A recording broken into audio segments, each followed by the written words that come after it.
Okay, we're going to get started. Any public speakers this morning? No public speakers. Okay, how about a motion on the minutes from last month? Second? All in favor? Minutes are approved. Any changes to the committee work plan? No changes to the work plan. Very good. It's my pleasure to welcome President Tom Prendergast as head of NYCT. As you know, he joins us from TransLink in Vancouver, but is an alum, a very distinguished alum of the MTA, and we're delighted to welcome you back. You probably feel like everyone said congratulations and then hit you in the face with a pie, but I think you couldn't have joined us at a more important juncture, and your skills certainly are going to be very, very important to us getting through the next year or two, for sure. Thank you very much. I've spent the majority of my career here in New York, and I've had a very satisfying experience both in the past and even in the short 2 weeks that I've been back. You don't work in transit, you don't spend 30 years without living through the traditional, there is no feast cycle, there's an okay cycle and then there's a famine cycle, but you go through 2 or 3 of them in the course of a career, if not more, and we're certainly in one of those now. And I'm glad to be part of the team here that Jay Walder has assembled to try to take us forward, because we will have some challenging times. This is a very important system. I recognize the importance of the system for the city of New York. It is certainly the lifeblood of the city, and it's essential that we make sure that we do everything in the actions that we take and the decisions that we make, that we protect the integrity of the system and make sure that it's here for people who will follow us. So you have that commitment from me. You also have a commitment from me to be open and transparent and share information. And I'm looking forward to working with you, Doreen. So thank you very much. Thank you. We're very happy to have you on board. Operations report. Okay. In the future, I'm going to work with Madam Chair to possibly change and have some other people present. But for today, we're going to continue on with the method that Mr. Roberts had established. So, subways weekdays on-time performance results for October 2009 were as follows. Absolute OTP was 70.9% system-wide, down 5.3% from the 74.9% in 2008. The A division was at 67.7%, while the B division was at 73.3%. The performance of a number of lines, including the 2, A, B, D, and Q, were adversely affected by ongoing station construction projects, in which stations are bypassed in one direction, or by major track panel or consolidated maintenance projects. Controllable OTP was 91.9% system-wide, down 0.1 percentage point from 92% in 2008. Performance was about the same for both divisions. There were 49,246 weekday delays in October, and the top 3 causes were supplement schedules, right-of-way delays, and overcrowding, which combined to account for 85% of that total. Turning to weekend downtime performance, results in October were as follows. Absolute OTP was 37.5% system-wide, down almost 20% from the 50% in September. Nearly 96% of weekday delays were caused by supplement schedules that were in effect due to construction activity. Controllable OTP was 89.9% system-wide, up slightly from the 89.8% in September. The upward trend in subway weight assessment results continued in October.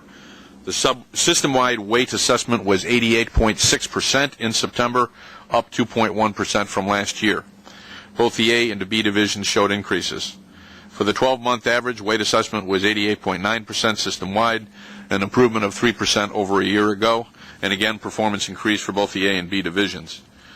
The upward trend also continued for subway mean distance between failure, which was at 173,800 miles in October, an increase of almost 26% from the 138,127 last year. The 12-month moving average for MDBF now stands at 145,170 miles, up 5.7% from 137,000. Those numbers are pretty much of a surprise to me. When I came to this organization in 1982, it was just about 5,000 miles. But with $35 billion of investment, you can see the results. Buses, on the bus side, weekday pull-out performance was 99.6% or better for AM and PM peaks for both the month of October and the 12-month average. Combined trips averaged 98.9% during October and 98.8% for the last 12 months. Bus MDBF was 4,221 miles in October, an increase of 2.2%, and up from 4,129 last month. This is the best October MDBF performance that the Division of Buses has ever had, Department of Buses ever had.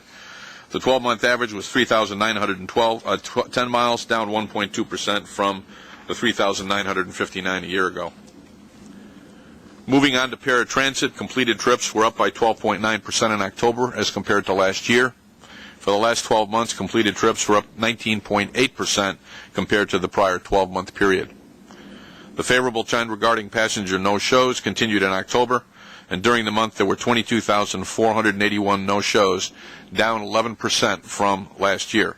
As a percentage of scheduled trips, passenger no-shows were 3.59%, down almost 18% from a year ago. I'd like Chief Hall to now give the summary on the transit police statistics. Crime for November was down 8% overall.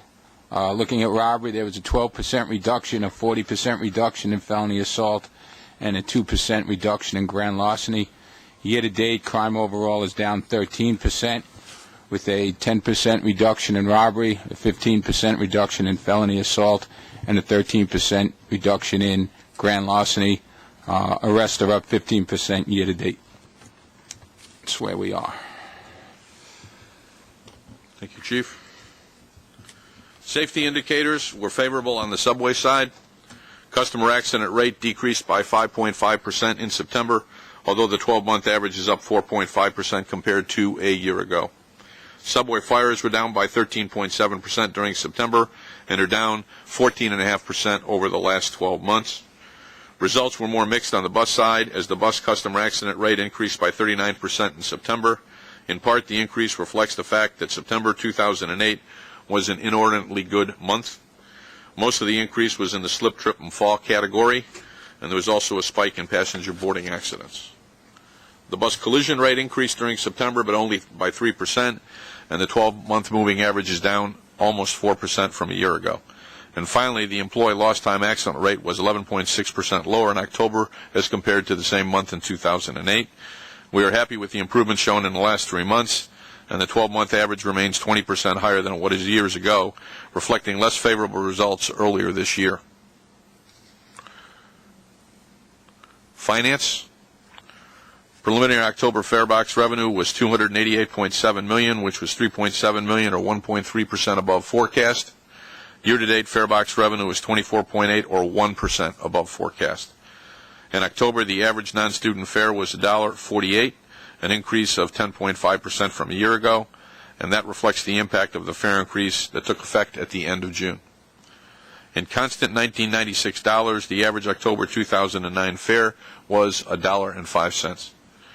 Non-reimbursable expenses before depreciation and OPEB were under the forecast by $2 million in October and by $47.5 million year-to-date. Fringe benefit and energy costs continue to be the major sources of these underruns. Ridership. October 2009 ridership totaled 206.6 million, some 8.8% above forecast due to higher than forecasted subway ridership, and least in part from lower job losses than were expected. Average weekday ridership in October was 7.8 million, down 1% from 2008, in part due to calendar differences from last year. And average weekday ridership was also down from 2008 by 4.6%, due in part to rainier weather during October 2009 weekends. Preliminary November 2009 financial results. Because we are meeting during the third week of the month, we do not yet have preliminary expense results for November. However, we do have preliminary results for bus and subway fare box revenue in November. Total fare box revenue was $5.8 million or 2.3% over forecast, mostly due to higher than forecasted subway ridership, and this continues a favorable trend of recent months. Capital program. Looking at the capital program results through October, New York City Transit committed $1.7 billion to awards and design starts, and this represents 71% of the year-to-date plan. Any questions on the operating report? Yes, Mark. I know it's difficult to read all these things for the first time, especially since some of the results are fairly shocking. We don't usually have a 19.9% drop in on-time performance or a 5.3% either.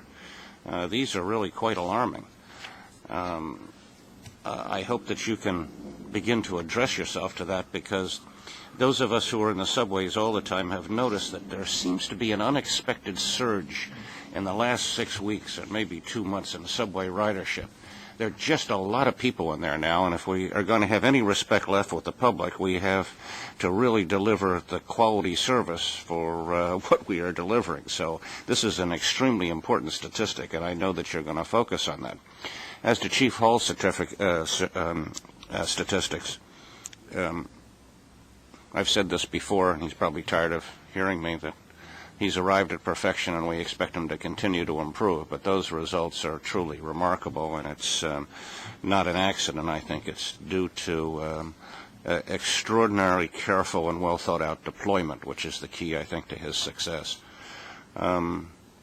Other than that, we wish you all the best, and we're sorry that we had to present you with such a terrible on-time statistics for the subways.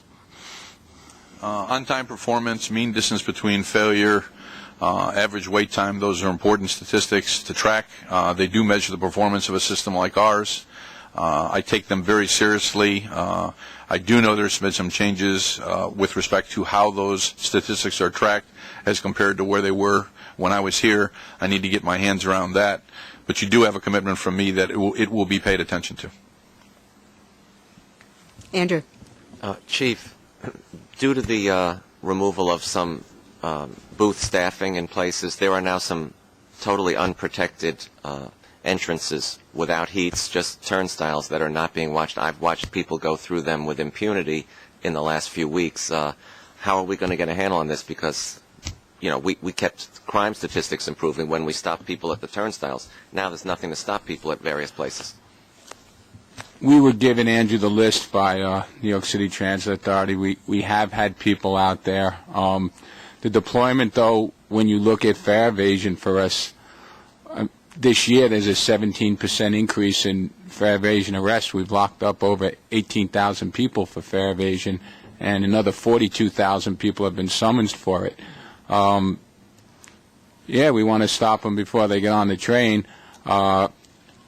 Like anyone, our resources are somewhat limited, and I deploy based on where I'm seeing crime. That's how I deploy. So, you know, in an ideal world, I would love to be able to put people on those stations, you know, around the clock, but realistically, I'm really looking at where I see the crime, and that's where I put the officers. In the case of fare evasion, that, of course, is a crime. Right. So, yeah. So Yep. Were you given a list of the unstaffed entrances which don't have heats? Recently I was, yeah. But once again, I mean... But you're rotating people around. Correct. So you're hitting them all at some point.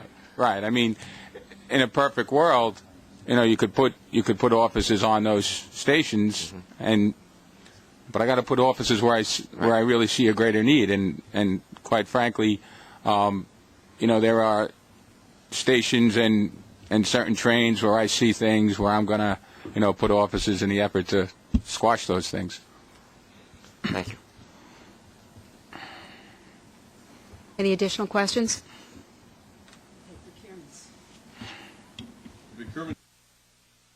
The procurement agenda this month includes 15 actions in the book totaling $21.3 million in expenditures, and I ask for your approval of all 16 actions in the agenda. 15? 4 of these are non-competitive for $3.2 million, and $17.8 million are for competitive procurements. Could I have a motion? And then we'll take some questions if there are any. Second? Any questions or comments? Is there a vote to move this to the board? All in favor?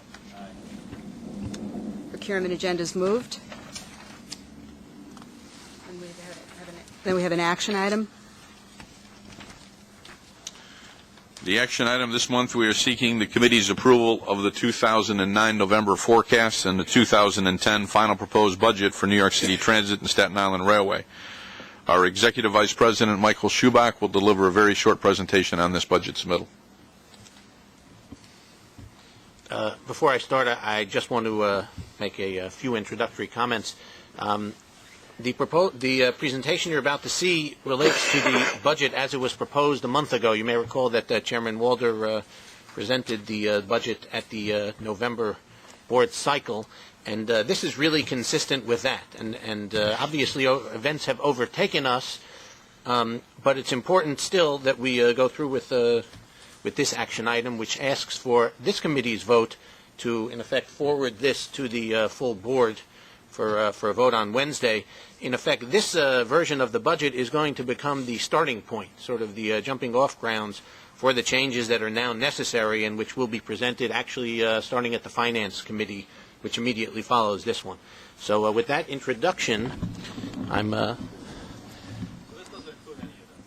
This doesn't include any of that stuff. That is correct, and that's why this will be a brief presentation. In fact, this is pretty consistent with a presentation I made at the July cycle. There were very few changes from then through the November plan. As you can see in the overview, projected revenues are slightly higher than $3.5 billion, and that is a 5.5% increase over the 2009 forecast. And that's primarily a reflection of the fare increase, which was partial year this year and full year next year. Ridership is projected to be $2.3 billion, a slight decrease due to the economy. On the expense side, this budget includes $6.3 billion. That's an increase of 4.5%, primarily due to uncontrollable factors. End-of-year positions is 48,000, and that's a reduction of 1% compared to 2009. And finally, on top of what I just mentioned, we then have the 2010 programs to eliminate the gap. PEGs are worth $52 million in 2010, with an additional savings of 309 positions. Next slide. Here we have the two pies. The left side is revenues, and the right side is expenses. Although the pies here are the same size, in fact, the revenue side is only, if I can get this thing to work, revenue is $3.6 billion, while expenses are $6.3 billion. That's approximately 56% that we recover in revenues, and that's pretty consistent with sort of the level that we've recovered historically. And so the problem that will be addressed at the Finance Committee really isn't on this slide. It's really on the portion that closes the gap between these two numbers, which is to say external subsidies, which have eroded. That was okay. Now we can go to the next slide. Here you see a table that shows the changes from the 2009 forecast and the 2010 budget. On the expense side, you can see the top line shows an increase of $274 million, which is 4.5%. The non-controllable factors, energy, paratransit, health and welfare, insurance and pensions, is a $190 million increase for those accounts, and that's an increase of 8.2%. The controllable expenses have an increase of $84 million, which is only 2.2%. I will note that one of those components, materials and supplies, actually has an 8.1% increase, which is fairly high. That is really a combination of two sets, I should say, of one-time factors. We have a number of one-shots, if you will, in 2010 that are budgeted. That's about $20 million. And we also had about $5 million of one-time reductions that were taken in 2009 in order to cope with the financial problems we had earlier this year. So the combination of those two makes for an above-average increase, in materials and supplies. On the next slide now. Michael, before you do, Sure. What's driving the health and welfare $64 million? It's 8.9% is probably consistent with the general increase, the projected inflators for medical care. Although I will. But this is a change from the 2009 November forecast. This is the change from the forecast being the expense level we expect to incur this year, right, versus the expense level we expect to incur next year. So what this is really saying is that all things. So this is not plan to plan. This is just year over year, 9 to 10. That is correct. This is not plan to plan. This is the change from the projected 2009 level that we're forecasting now in the final estimate against what we have in the final proposed budget for 2010. Okay. Here you see a head count pie chart, and it shows the classification of all 48,000 positions. About nearly half is in operations, and slightly less than that is in maintenance, with small percentages in administration, capital program management, and public safety. And this, I should say, is the baseline before we actually take the PEGs, the programs to eliminate the gap. And now on the last slide, we have the highlights of the PEG program. This is savings in 2010. Fuel savings of $7.6 million. That's not inflation. That's actually the new contract we entered into in September, where we were able to achieve savings by switching from number 1 to number 2 fuel. We have additional administrative reductions worth $5 million, and then a number of savings on the operations side, which are listed on the screen. This is essentially unchanged from where we were back in July. And finally, we have a table of numbers, which is really included for the sake of completeness. It's nothing very special to say about it. So I'm going to just leave it as we are. Okay.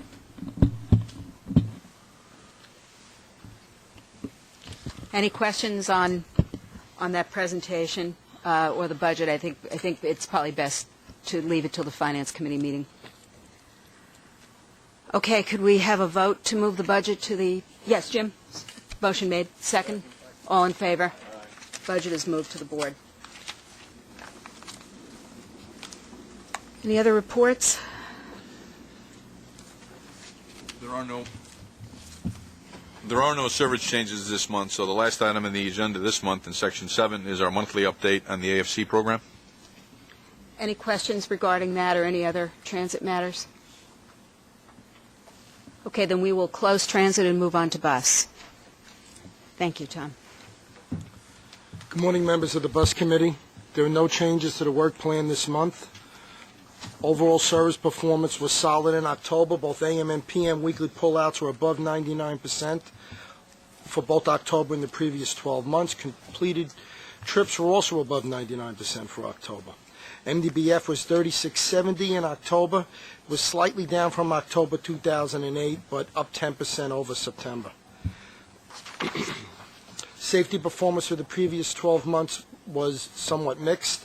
Collision rate improved by 12.6%. Collision injury rate improved by 11.5%. Employee lost time accident rate, though, rose by 28.6%. Customer accident injury rate improved slightly by 0.5%. However, all the some of the safety things were definitely tied to weather, though. The collisions per million miles improved by 15.9%, and customer accidents also were improved slightly.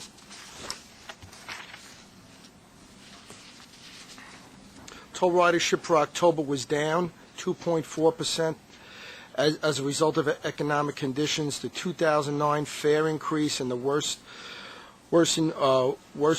weekend weather in October rather than October of 2008. The 12-month average total ridership was down slightly, 0.2% over the previous 12-month period. Average weekday ridership increased slightly, 0.2% for the month. However, the 12-month period for weekday ridership showed a slight decrease of 0.1%. Average weekend ridership also showed a decline for the month of October, 4.9% as due to weather, as previously noted, but also increased slightly for the 12-month period of 0.1%. Highlights from October financial statement: October farebox revenue was $14.5 million. This was higher than the mid-year forecast by $1.1 million, or 8%. For year-to-date, farebox revenue was better than forecast by $3 million, or 2.3%. Total non-reimbursable expenses before non-cash adjustments were $1.1 million, better than forecast for year-to-date through October. There's a small expense underrun results from the combination of labor and hiring lags and lower health and welfare costs, offset by the higher actuarial valuation of public liability claims.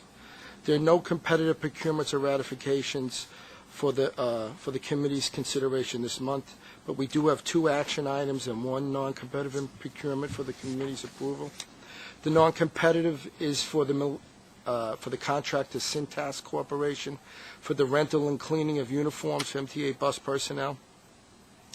The various contracts inherited by MTA Bus with the merger of the private bus companies have been consolidated over time under this contract, and an additional $570,000 is required to fund this contract through the remainder of to October of 2010. I seek the committee's approval for this non-competitive procurement. I have a motion. So moved. Second. Questions? All in favor? The first action item for the committee's approval is we're going to formally implement the loading guidelines for MTA Bus. I'm going to have Norm Silverman come up for a minute and basically give you a quick overview. And these guidelines basically are the same that New York City Transit has in place for both local and express. Good morning. The adoption of these guidelines just reflects a maturation of the MTA Bus Company's organization. When we first inherited the private companies and the transition was made, we informally utilized these guidelines and dealt with a whole bevy of issues that were before us due to a lack of action for at least a decade before. We've cleaned up those actions, and more importantly, we've started to obtain the ridership levels and the ridership data, most importantly, that allows us to now formally adopt these guidelines and go through with them and use them forthwith in establishing our service planning and scheduling program. They are identical to New York City Transit. They also are required by our Title VI conformance requirements as part of the MTA, and we look forward to the committee and the board's formal approval of them. Questions, Andrew? Norm, have you been able to ascertain, once these are implemented, how many routes get enhanced service versus decreased service? The answer to that is no, because the data that substantiates this and is used is only starting to come in now. We've been collecting it for the better part of 10 months. Collecting this data systemically, and remember it has to be collected for all of the bus routes, weekday, Saturday, and Sunday, all times of day. That's about a 2.5-year process. So this is an evolving process, but I think it's most important to realize that the heavy lift items, the things that were mostly significantly in error with running time issues and significant overload problems, they've been handled. Now we're more in a fine-tuning type program as we go forward. And basically the road operations people we sit there and we sort of like prune the routes and schedules based on ridership. It's not done in a complete vacuum. We talk to people and we make sure that we're not making any mistakes. But at the end of the day, adopting the guidelines makes it a formal process that we need to follow. So if these are adopted and passed by the full board on Wednesday, when would they be implemented, would you say? Well, they're implemented. We're going to be using them starting when the board approves them. There's no one implementation time frame. Wouldn't there have to be picks for some of the routes that would get changes of service? There have been picks from the day that MTA Bus Company took over. There are picks, and we're basically we're formalizing the process here. That's what this is. Okay. When you use that word prune, what did that mean? It means in certain areas where we need to add a bus or two, we do, and we need to remove a bus or two and increase the headway, we do that also. Oh, that's what I thought. Okay. Any other questions? In our enthusiasm to move on to the work of the committee, we did not approve the minutes from last month. Can I have a motion to approve the bus committee minutes? Okay. Thank you. And there were no changes to the work plan? No, I said that, yeah. Great. We seek the committee's approval to formally adopt the loading guidelines for MTA Bus. Okay. The last action item for the committee's approval is the MTA Bus Company's 2010 proposed budget. The 2010 proposed budget reflects a total fare box revenue of $163.5 million. It's 0.4% higher than the 2010 estimate presented in the July financial plan. Ridership levels in 2010 proposed budget are projected to be slightly lower than forecasted 2009 levels due to the regional employment outlook, but also slightly higher than the preliminary 2010 ridership estimates in the July financial plan. MTA Bus total 2010 non-reimbursable expenses are projected to be $491.9 million, which represents a $29 million increase over 2010 levels presented in the July plan. The primary factors or increases are public liability claims have gone up, CPI-driven increases in fuel costs, material for shop overhauls, and high projections for pension, health, welfare, and other fringes. The proposed budget does not reflect any reductions in the State Transportation Operating Assistance Fund or other recently identified budget shortfalls. I'm requesting that the committee approve the 2010 operating budget and forward it to the Finance Committee. Motion? Oh, question? You seem to lose more money every year. Is this inevitable? I hope not. Can't you ever get up to the 56% that the subways get up to? Buses, I think we're probably the best in the nation when it comes to recovery rate, but It's the nature of the beast, I'm afraid. Any other questions? Second. All in favor? Thank you. okay, at least we have a little good news on this one. I'd like to just bring you up to date on our scrap program. We have recovered we just broke $10 million in recovered parts. We have actually used and saved over $7 million in parts for all three companies, which is absolutely fabulous. We've even sold some parts on the line using Stanley's people. We have sold some used bus parts. We've also sold over $650,000 on top of the $10 million in scrap bus sales. So sell some of Stanley's people. He's done a great job helping us sell those parts. But that's something we've never done before, and that $10 million actually goes a long way for all three companies. It goes a long way.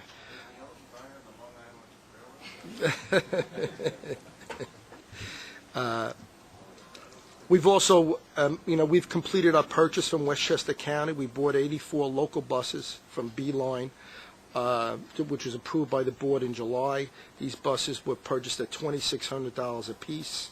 We've received all 84 buses. We've put more than half of them in service at LaGuardia and Baisley Park depots. The remaining buses will go in service over the next month. Those buses replace older buses, 1990s, 1993s, 1994s. The buses are in great shape, and at the end of the day, it was a great move all around to do something like this. We get rid of our really old stuff. We spend just a little bit of money up front, and it's great at the end of the day. This concludes my remarks. I'd be happy to take any questions. Joe, that's really excellent. Any other questions? Vote. Neglected. I'm sure you're not aware of this, and I'm sure most of this Transit Committee has forgotten, but back in the Barry Feinstein days and Katie Lapp days, there was an agreement to install intercoms on the R68 cars because they are cars that we're going to be keeping for quite a while and don't currently have them, and this was a safety issue because of the locked end doors. Nothing has happened on that for years and years and years. Is that a commitment that is going to go forward, hopefully? I don't know if Steve can answer it. If not, I'll look into it and get a report back. Well, I don't have any update on. Okay, well, I'll look into it and get back to you. Yeah, those are the 75-foot cars, locked end doors, so the need to be able to get a hold of a crew member is essential. So I'll look into it. I forgot to mention something, and Joe really should take the credit for it, but we actually opened up a new depot this morning, Meredith Avenue Depot in Staten Island, for the increased service. And that's actually a leased facility, and Joe will give you the details, but I'll let Joe explain it, but we didn't have to wait to build a facility. We actually leased one, and it's a better way to skin a cat, and I think he'll explain to you what happened. What it is there's we're this morning 65 buses. That was the pullouts in Meredith. There's an overflow at Yukon and Castleton, as you well know. Charleston Depot is moving along. That should be open in the next few months. But even with that, there's a major issue with overcrowding at Staten Island. We were able to lease this facility, Meredith. It's basically we're paying like, I forget the price, roughly $53,000 a month in operating funds we're paying to lease this facility. It's depots, the last several depots have cost us, several $100 million to build. This depot was leased. It was leased quickly. It was leased cheaply. There was nothing there before. It was just an empty lot. And we were able to get on this facility, and it definitely relieves the pain of the overcrowding conditions that went on Staten Island. And we did it without spending any huge amount of money up front, and it's basically we're leasing it for the next several years. How many buses could it accommodate, Jim? It's probably about 85 buses. Right now, 65 was the pullout this morning. But it's definitely a nice way to go, and a cheaper way to go, and a quicker way to go, and it's all done, and out the door they went. Sounds like we should never approve any capital expenses for bus depots for you anymore. I take back everything I said. Any other questions or comments? Motion to adjourn? All in favor? We're adjourned. Thank you.